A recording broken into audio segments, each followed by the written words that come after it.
Direction pour nous, l'île Langres.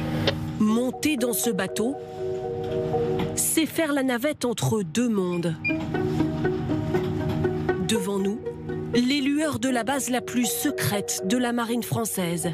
Derrière, la ville de Brest encore endormie. Nous accompagnons ces travailleurs de l'ombre, bien encadrés en tant que journalistes. À partir de ce moment-là, nous rentrons dans une zone qui est sécurisée, donc les prises de vue sont désormais interdites jusqu'à ce que nous ayons atteint le quai. Sécurisé, c'est peu dire. Cette péninsule, appelée île Longue, est le port d'attache des sous-marins nucléaires français. Sur terre, en mer et dans les airs, au quotidien, plusieurs centaines de personnes protègent la base, filtrent les employés. Scanner corporel, détection d'explosifs. Oui, très bien. C'est bon, merci. Et même reconnaissance faciale. Chaque jour, environ 2000 personnes franchissent ces portes. Et pour nous, comme pour tout le monde, obligation de laisser son téléphone portable à l'entrée. Nous rejoignons l'une des zones les plus sensibles de la base. Le bassin. Ce monstre de métal s'apprête à prendre la mer. Dans son ventre, il porte l'arme nucléaire. L'activité du jour, c'est la sortie du sous-marin. Les horaires, c'est début de translation, c'est prévu pour 11h20. Brice dirige cette manœuvre de sortie délicate. La fin de 7 semaines de travaux de maintenance en cale sèche. L'eau monte tout doucement. À partir d'un certain moment, le sous-marin, il va ce qu'on appelle se déséchouer. C'est-à-dire que c'est l'eau qui va faire porter le sous-marin. Pose de manœuvre générale, on passera la vérité. Du haut de sa grue, Cyril s'assure que le sous-marin est bien harnaché. Ah, c'est bon, 14 000 tonnes, 138 mètres de long. Il ne doit surtout pas basculer ou toucher le quai. Par endroits, il y a moins d'1 mètre d'écart. Les 2 câbles qui sont à l'arrière vont nous permettre de pouvoir tracter le sous-marin. Et les 2 câbles qui seront à l'avant vont nous permettre de retenir le sous-marin. Tracté, car ce poids lourd n'est pas fait pour naviguer en surface avec une telle précision. Vous avez un accord pour débuter la translation. Dans le sous-marin, l'équipage est au complet avec ses 115 marins. Aidé par des remorqueurs et des pousseurs, il sort du bassin. Il va partir en mer, il va revenir, tout un cycle d'entraînement avec d'autres éléments de la Marine nationale avant de pouvoir un jour partir en patrouille et revenir quelques mois plus tard. Le rôle du commandant de l'île Longue, garantir qu'en permanence, au moins un sous-marin nucléaire lanceur d'engins est en mer parmi les 4 Français. Le triomphant, le téméraire, le terrible ou le vigilant. Vous vous rappelez bien les consignes que vous avez eues en cours ce matin ? Au même moment sur l'île Longue, vous tenez l'embout pour éviter de vous le mettre dans la figure. Un autre équipage se prépare au pire, apprendre à s'éjecter d'un sous-marin. Allez, c'est parti.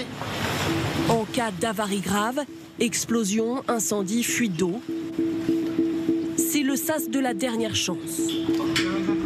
Quand t'es prêt, tu mets 3 coups de marteau. Super, attention. 3, 2,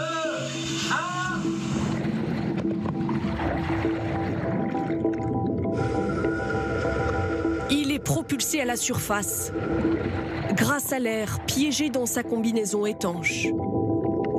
Des gestes qu'il répète tous les 2 ans, dans cette cuve de 4 mètres. Ça n'a jamais été fait en cas réel. On fait des exercices à moindre profondeur. Cependant, ce système-là peut être utilisé jusqu'à 180 mètres sur un sous-marin en opération. Donc on a conscience que la remontée sera très rapide, d'où potentiellement des problèmes de santé en arrivant en haut. Ça reste quelque chose qui peut représenter un danger si on était amené à le faire en conditions réelles. Se préparer à tous les risques, en mer et sur terre. Notamment celui d'une exposition à la radioactivité. Il est contaminé à la jambe. Le pôle médical prend en charge un blessé fictif. Un personne masculin. Un technicien d'un atelier réacteur brûlé au mollet. Tout est très codifié. Il faut savoir que le déshabillage permet de retirer 90% de la contamination. Donc c'est très important.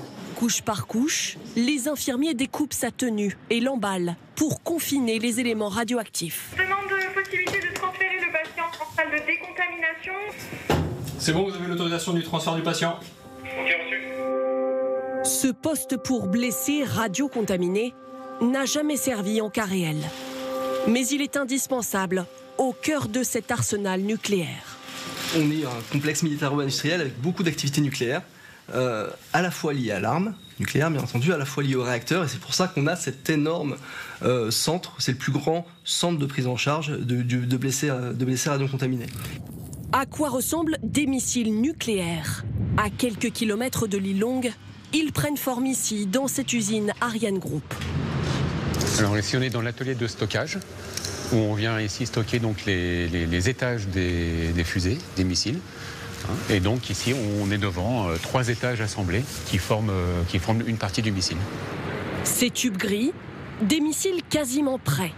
Ne manquent que les têtes nucléaires au sommet. Leur taille est stupéfiante. Difficile d'imaginer qu'ils seront stockés en position verticale dans un sous-marin. Une fois terminés, ces missiles mesurent 12 mètres de haut. Et il faut bien se rendre compte qu'il y en a 16 comme ceci à l'intérieur de chaque sous-marin lanceur d'engins.